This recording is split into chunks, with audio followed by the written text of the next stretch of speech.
rigtig hjertelig velkommen til vores talerforestilling Drageblod. Vi har glædet os rigtig meget til, at I skulle komme her i dag, og vi har nogle skuespillere, som er rigtig meget parate.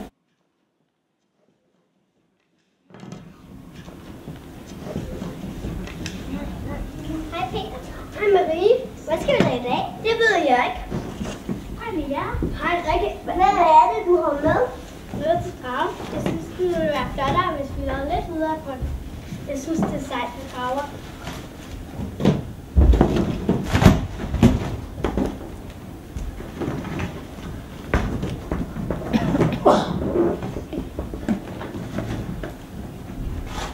Min mor har fortalt mig, at ordet drage kommer fra græsk.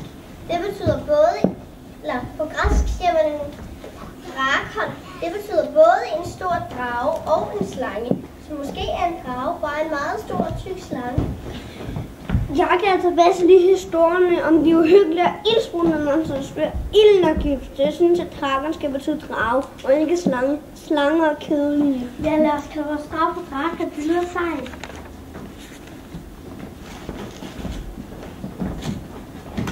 Jeg ved godt, hvordan dragen er blevet til. Hvor ved du det fra? Hvordan blev det til? Fortæl mig det i fortælling. Der var en gang, hvor Babylons guder blev uvenner. Det var inden himlen og jorden blev skabt. Der var en gudinde, der hed Tiamat, som skabte en kæmpe hær af drager. Og så drog hun ud for at udslette alle de andre guder. Da de andre guder hørte om det, udvalgte de Marduk som konge, og han var den stærkeste og klogeste. Marduk lavede en bue og en masse pile. Han fik fat i en stor kølle og et net. Han fik alle de flammende lyn og de 7 vinde til at hjælpe sig. Jeg er Marduk, så kan du være Tiamat. Okay, kom bare an med du. Jeg er Marduk nede med min skarpe klæ, så hele din her og uger bliver bange. Men jeg forlader mig til en stor dag og bliver rasende og siger besværgelse. Så stormer jeg frem ud af åben mund, så jeg kan æde dig. Men Marduk kastede sit net over hende og slap de 7 vinde løs. Nettet stramte som Tiamat, og vindene fyldte hendes kæmpe mund, så hun ikke kunne lukke den igen. Marduk affyrede en pil, som flåede hendes brystkasse op. Så trak han sit sværd og kløvede Tiamat i 2 dele som en muslingeskalle.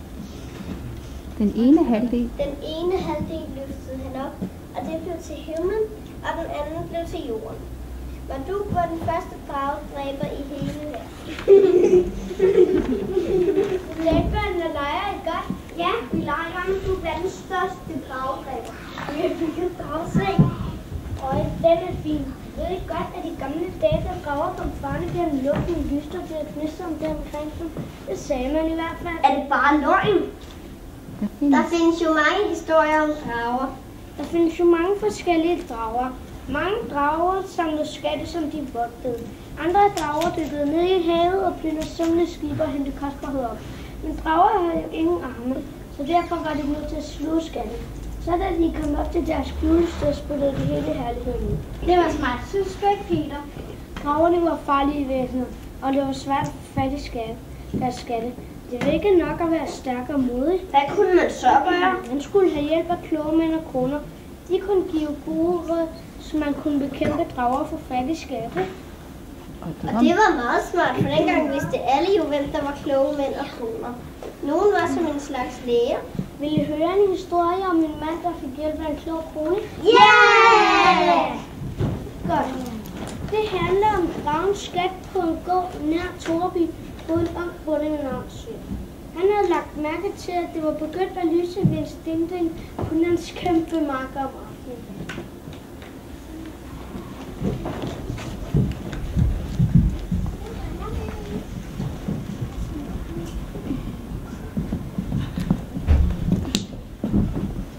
Se, nu er det der igen.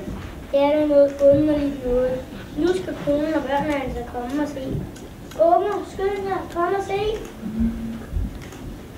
Har du nu set syner igen? Altså hvis du begynder at fortælle om bøsser, nej. Unger, skynd jer og kom og se. Svend, hvad tror du, der sker med os? Hvad er det, du råber op for? Hvad er du bange for? Nej, sikkert noget mærkeligt. Det er helt blot. Ja, sikkert et syn, der er ikke nogen flammer eller røg. Hvorfor står lige helt stille, når det blæser? Det plejer flammerne der at aldrig at gøre. Det er meget underligt. Rolig børn, vi må være meget forsigtige. Måske er der noget dernede, noget levende. Noget levende, sagde du, noget levende. Nu bliver jeg bange, nu bliver jeg endnu mere bange. Hvad skal jeg gøre? Jeg kommer i tanke om, hvad de gamle fortalte om mystiske bål ude på marken. Hvad sagde de, far? Jeg fortalte. De sagde, at ilden lyste der, hvor dragerne vogtede over deres skatte. Og den, som fik fat på sådan en skat, blev vældig rig. Der var masser af guld og sølv og funklende. Guld og ædelsten, sagde han. Hvor hesten stod fra, og børnene sulte. Tænk, hvis det virkelig er sandt. Vi bliver rige! Men hvordan får du fat i skatten, far? Ja, hvordan? Hvordan overvinder man en farlig drage? Ja, de gamle fortalte, at de, der havde forsøgt, var blevet alvorligt forringet eller bidt, og nogen var endda gået helt fra forstanden, eller døde under forsøget. Nu må det ikke være så pristigt. Måske skulle du besøge hele den kloge kone nede i Flængtinge og spørge hende til råds. Hun ved så meget om mystiske og ukendte ting. Ja, den gamle kloge kone, hun er lige så tyk som jeg er. Måske hun selv har fået fat på en drageskat engang. Jeg tager straks afsted. Farvel, far. Farvel. Vi ses snart.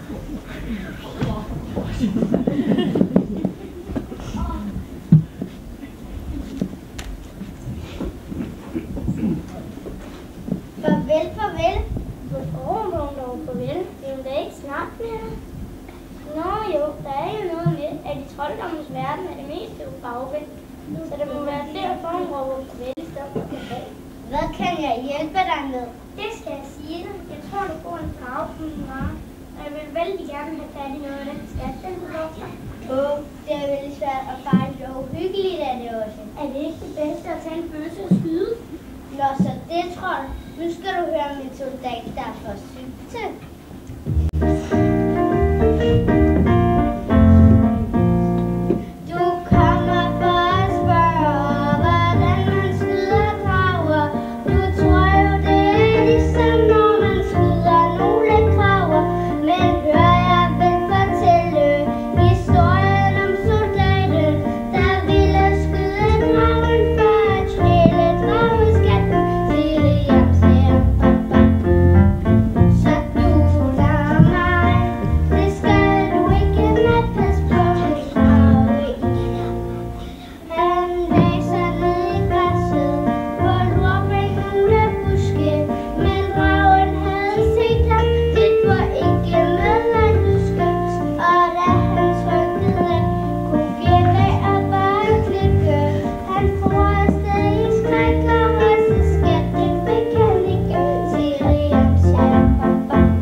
Vær ikke bange og prøv at tage det roligt, hvad end du får at se. Tak for de gode råd, Rune. Tag denne rulestav med dig, så skal det nok gå godt alt sammen. Hvad er det for nogle mærkelige træk, du har ridset i staden? Goddag, Svend og Helle. Goddag, jeg mener farvel.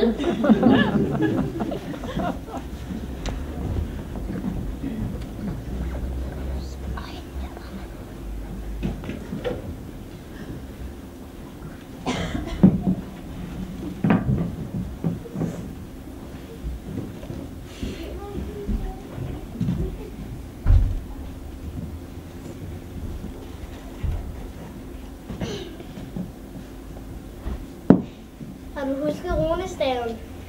Se, nu kommer den blå ild igen. Far på, far. Kan du se? Kan du se dragen? Kan du, far? Mor. Mor, jeg viner under dit forklæde. Der skal også være plads til mig. Jeg kan se nogle grønne glinsende skæl. Dens tænder er som skarpe knive. Øjnene lyser som forfærdelige ildkugler. Man ryster. Du må blive der, har du selv troet for mig, Lars. Her står jeg nu med stav i hånden, forvandler dig, du drage, og binder dig med troldmandsbånd, indtil du skifter farve. Cecilia, Cenoria, Ceria, Moram, Bam, Bam. Cecilia, Cenoria, Ceria, Moram, Bam, Bam. Her står jeg nu med stav i hånden, forvandler dig, du drage, og binder dig med troldmandsbånd, indtil du skifter farve. Cecilia, Cenoria, Ceria, Moram, Bam, Bam. Cecilia, Cenoria, Ceria, Moram, Bam, Bam.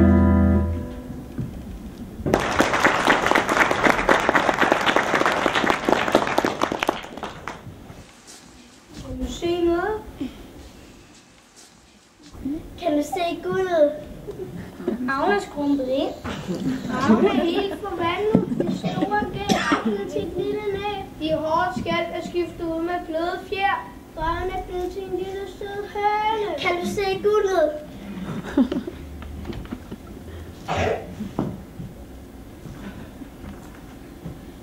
Var det kun en høne?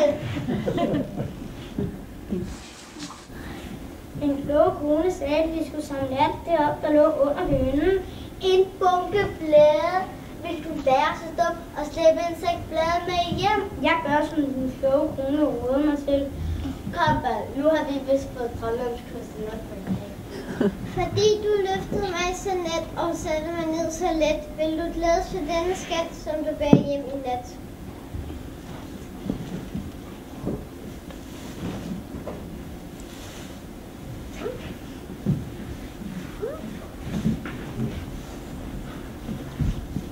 Må det er syne og indbildning alt sammen.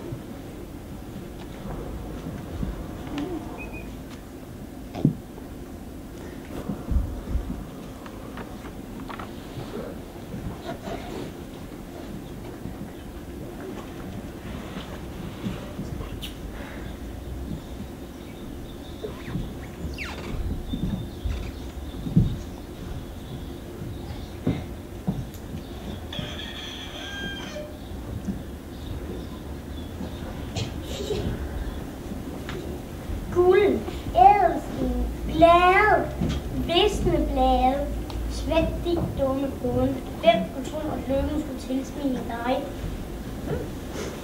Hvad pokker? Jeg bliver forblændet. Hønen og tager sand.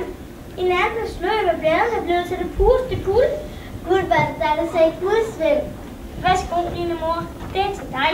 Hvad synes du så om din egen svund, der sejrede over havet? Vi er rige, vi er rige!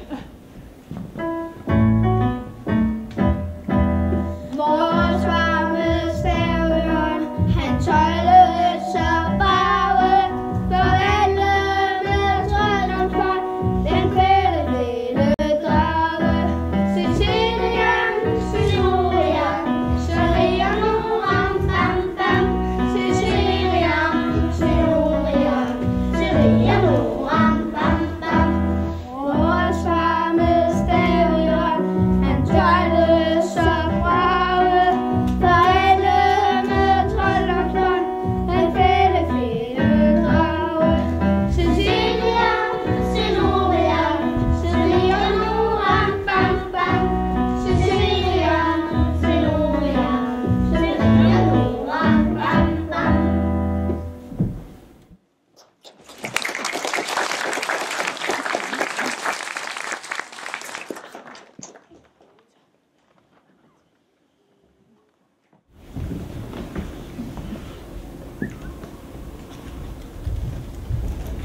Den kloge hunde havde hvisket til Svend, at han skulle sætte pengene i banken. Ellers ville det blive til flade igen. Alle i familien hjalp hinanden med at gøre den tunge søn i banken. Den fattige Svend var nogle rigeste mand på egnen. Og da Søren ikke havde penge til at hjælpe de fattige, gik Svend hen i banken og hævede en kæmpe sum. Svend ville også give penge til den kloge kone, der havde hjulpet ham. Men da han kom hen til hans hus, var det helt tomt. Svend trak ham aldrig mere. Jeg synes, det er kedeligt med sådan nogle kloge koner. Det er kun fordi, du var sådan, fordi at konen er bedre til at få heste med her. Det er da meget mere spændende med noget vildt og voldsomt kampe med svær og spyd og den slags. Jeg synes, begge dele er lige spændende. Men lige meget man bruger våben eller lidt, skal man i hvert fald tænke sig godt om, før man giver sig i kast med at dræbe drager. Jeg har hørt, at de kinesiske drager lever i vand og for det meste af frøden. Men de europæiske drager lever på land og er frygtelig farlige. Jeg har altså hørt om en frygtelig farlig og isbrydende europæisk drage, som levede i en sø. Men den er altså død nu. Så tror jeg vist godt, jeg ved, hvilken draghistorie vi snakker om. Nu kan Peter få sin vilje med dragedæverens kamp med våben. Hvad er det for en draghistorie, du snakker om? Det er da den historie med Sankt Georgs kamp mod dragen.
Ja, det er frygteligt, men kongen må også give sit offer, ligesom alle os andre borgere i byen.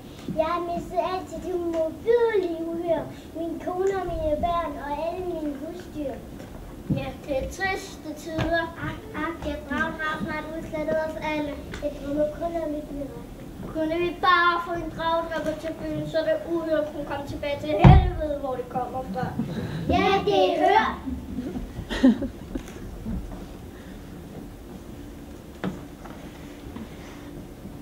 Hvorfor er alle så triste i denne by? En gang boede dragen oppe i bjergene. Der var et fredeligt og roligt. Vi havde den skønneste by. Pludselig en dag blev den sulten og søgte herned. Det lagde sig i søen. Så lever denne fest. Det gjorde den kun i kort tid. Nu er alle de fisk, der var i søen, og så forlangte den mere mad. Meget mere mad. Hvor fandt så maden henne? Den begyndte at grave mad, fordi der boede, og leven omkring søen skulle komme med en okse hver dag. Hver dag blev der så mange okser. Ja, og okserne slapper også hurtigt op. Så blev det givet en svin. Da der ikke var flere svin tilbage, gav vi en geder. Efter gederne gav vi en får. Jamen det er jo den mad, byens befolkning skulle leve af. Ja, nu må vi alle sulte, men det er ikke det værste. Hvad er så det værste? Det værste er, at alle husdyr vil væk for langt fra menneskekød. Kan du se tønden derhenne? Ja, i den tønde ligger alle navnene på byens borgere. Hver dag kl. 12 trækker vi et navn, og det vil snart blive trukket til skør på stranden. Det var dog forfærdeligt. Skal vi vide, hvem den her var? Ved du det, Krovært? Du kan nu godt vel alle her på egnen. Jeg har aldrig set ham i en. Det er måske så meget modig at tappe ud. Måske kan man langere spille på fremmed egen. Tænk sig, hvis han kan redde for den bedre drage. Men så modig tror jeg nok ikke, der er nogen, der ikke engang ukendt, hvis de skrider for det fjerde. Det hele nok bare en betingning. Det kunne jo være, at vores bønder var blevet hørt af højere magter. Jeg troede ikke, du troede på sådan noget, skal det blive af kronen er sådan nok blive heldige steder. Og sikkert noget på. Men måske skal bygge så meget modig at tappe ud. Måske har en skjold mod at svære. Mirakler til at måske ikke forbi.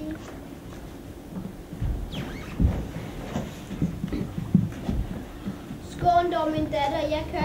Jeg kan ikke holde det ud, mit smukke barn i gabet for det ildspydende monster. Nej, her gælder samme regler for os alle.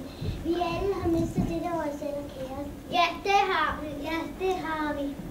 Jeg kan ikke redde dig, jeg er så ulykkelig. Jeg er så bange, men jeg må møde min skæbne. Farvel, min kære far. Farvel.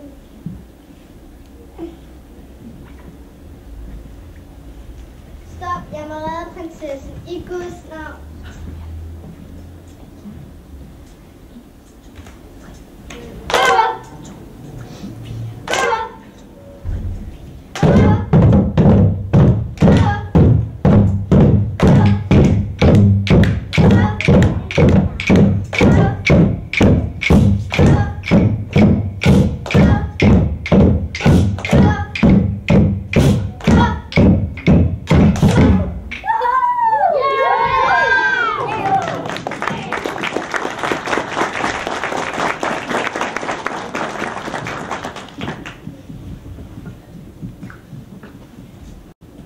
Hvordan skal jeg dog takke dig? Du må få det halve af mit guld. Jeg døber dig, hellige Geo. Rejs dig, Sankt Geo. Det er Gud og ikke mig, I skal takke. Guldet giver jeg til de fattige borgere i byen. Navn og Sankt Geo beholder jeg gerne.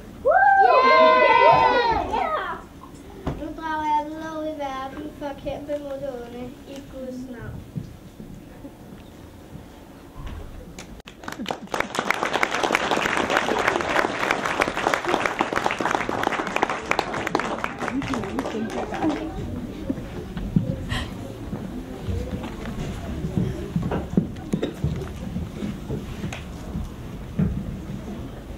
Nå, her har jeg noget dragskin og en flaske med dragblod.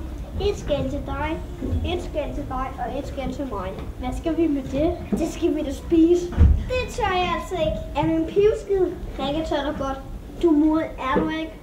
Jo. Lad nu være, Rikke. Du ved, der sker noget. Jeg har også en flaske dragblod, vi kan drikke til. Okay, så gør jeg det. Men så skal jeg altså også. Yes, den der gør det med min dragbande, vores hemmelige klub. Kom nu, Marie, ellers er du ikke på et dragband. Men jeg har også været med til at bygge dragen. Det gør lige meget, hvis du er med, skal du også spise det her dragskil og drikke et dragblod. Er det ikke farligt? Nej, der sker ikke noget. Okay, så gør jeg det. Jeg kender forresten også et andet eventyr. Et med en kinesisk drage. Men det er godt nok temmelig uhyggeligt og ender slet ikke godt. Hvad sker der? Det handler om en dreng, der spiser noget fra en drage. Nej.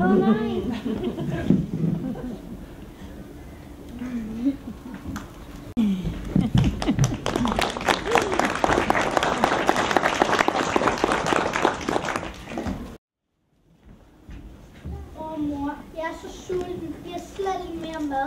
Kun en lille kogmel tilbage. Jeg vil så tage denne kurv og prøve at se, om du kan finde noget frisk grønt græs i denne frygtelige tørke.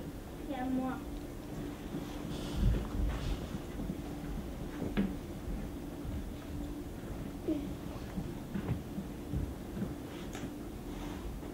Jeg er stakkels sulten, dreng. Jeg har gået så langt. Solen har smidt alt græsset bort.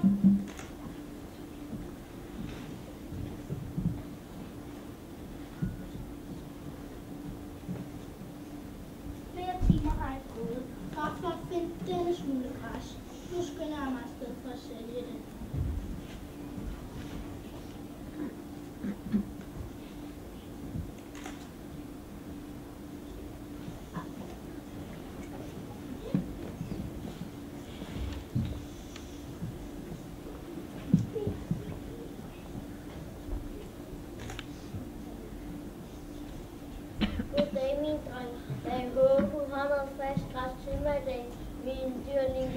efter det. Hvad er din pris? Jeg vil være glad for en lille pose ris til mig og min mor. Skynd dig at komme med noget græs til mig igen. Så betaler dig en dejlig pose. En dejlig klumsvand, dejlig ris. Åh Gud herre, jeg skal forsøge, men overalt er græsset skudt bort af de skarpe sol, og der er slet ikke en tegn på regnvejr.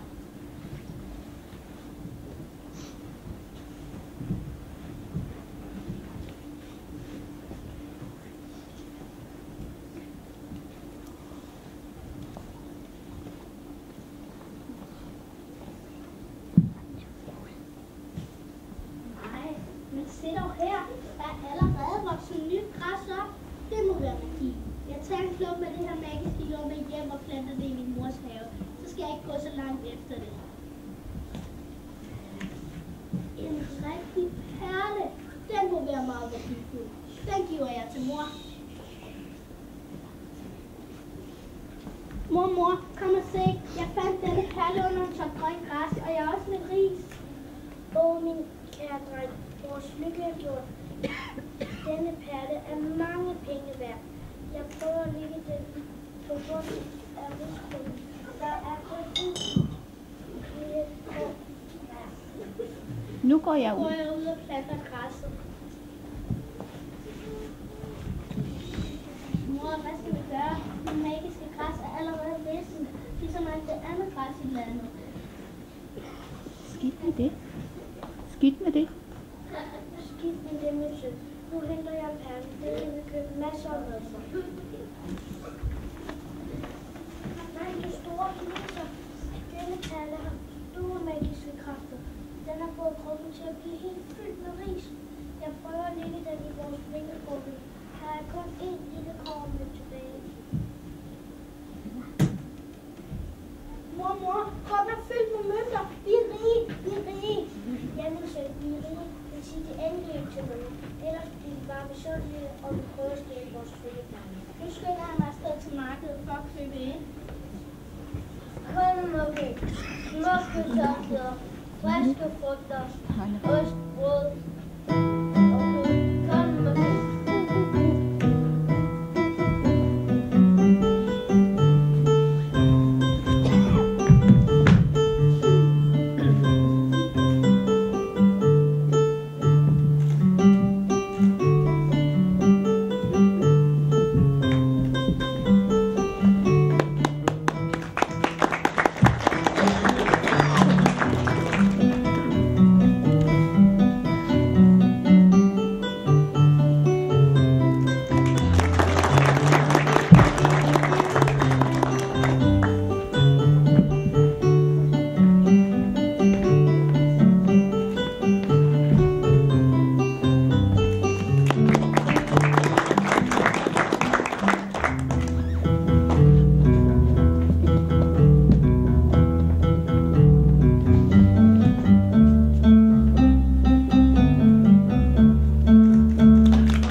friske frugter, ost, brød, kød. Kom nu og køb. Jeg vil gerne have det og to af de der.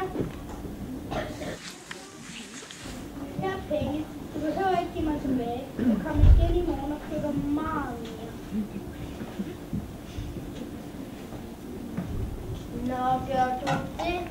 Det må jeg hellere fortælle til godsejeren. Det var jo den fattige enlige søn. Måske er knækken ligefrem stjålet fra godsejeren.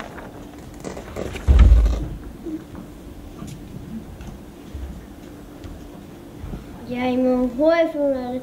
Jeg tager straks godsejeren med ud tænken, og så finder jeg, hvad der er sket. Godsejeren er jo en meget klog mand.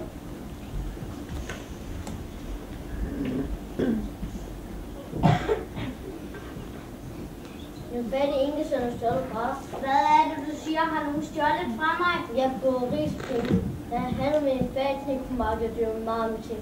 Det må vi hellere gøre noget ved med det samme.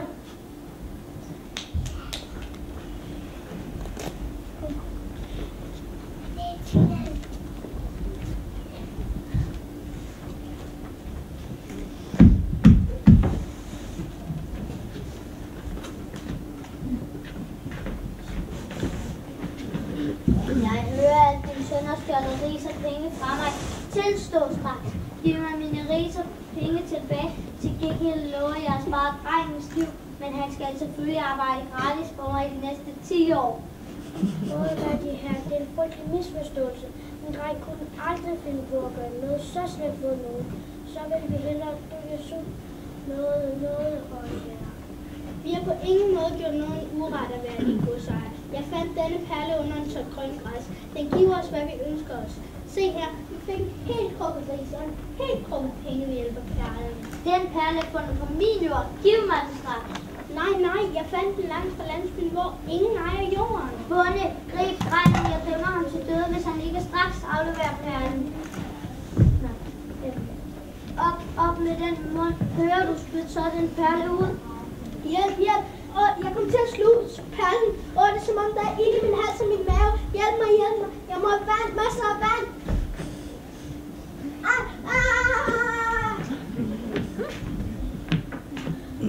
Hvad er det dog, der sker? Min stakkels søn. Nu svulmer han op. Nu sprækker hans hud og bliver til dragskæld. Nej, du store kineser, der vokser rundt fra min pande og vinger på hans ryg. Jeg er ulykkelig kone. Min søn er blevet til en drage.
dragting. Det var da bare for sjovt, det var ganske almindeligt kiks og rød saftevand.